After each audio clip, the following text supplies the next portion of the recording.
Eh bien, justement, il y a de grands préjugés qui courent, des a priori sur les jeunes et leurs relations politiques.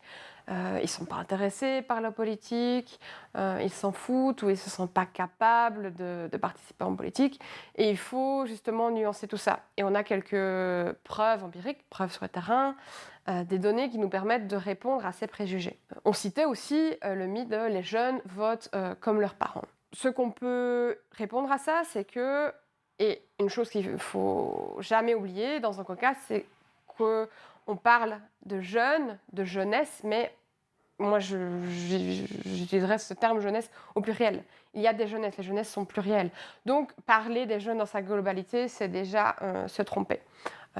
Il y a autant d'individus que de manières de voter, de s'informer et de rapports à la politique. Les jeunes votent-ils comme leurs parents? Ce qui est intéressant, notamment avec ce qu'on observe en Autriche, là où les jeunes ont le droit de vote dès 16 ans depuis bien longtemps, c'est que justement ces jeunes 16-17 ans sont déjà très différents des jeunes au-delà de 18 ans.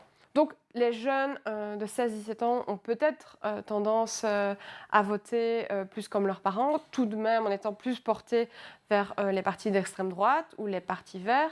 Et là, on observe une différence si ces jeunes entre 18 et 20 ans.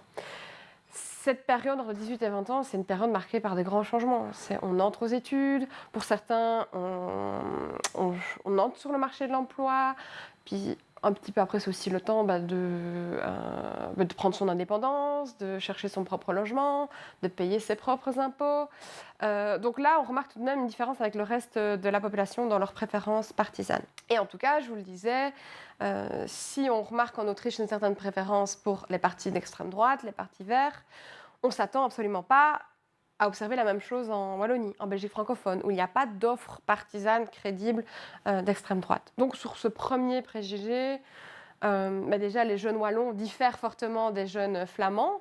Jeunes flamands qui on le remarque, ont tendance à se porter plus vers les partis aussi d'extrême droite, les partis verts, et même là avec un biais de genre, où les femmes sont surreprésentées parmi l'électorat groen et les hommes surreprésentés parmi l'électorat Vlaams-Belang. Donc voilà pour ce premier préjugé, les jeunes votent comme leurs parents.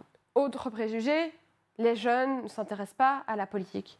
Les jeunes ne s'intéressent pas à la politique, certes, lorsqu'on parle de politique institutionnelle, lorsqu'on parle de parlement, c'est des termes assez rebutants pour les jeunes. Mais en fait, on voit qu'ils sont assez intéressés par les enjeux de société, par les problèmes, par les questions de société qui les entourent. Donc certainement, pas intéressés par la politique institutionnelle, mais en fait très intéressés par les enjeux politiques. Et si j'aborde alors un dernier préjugé, c'est les jeunes ne participent pas en politique, certainement, s'ils n'ont pas l'opportunité de se rendre aux urnes, ou si ce n'est pas obligatoire, peut-être n'iraient-ils pas voter. Mais il y a d'autres formes de participation politique que celle-ci. Donc les jeunes se tournent aussi vers des modes de participation politique plus alternatifs.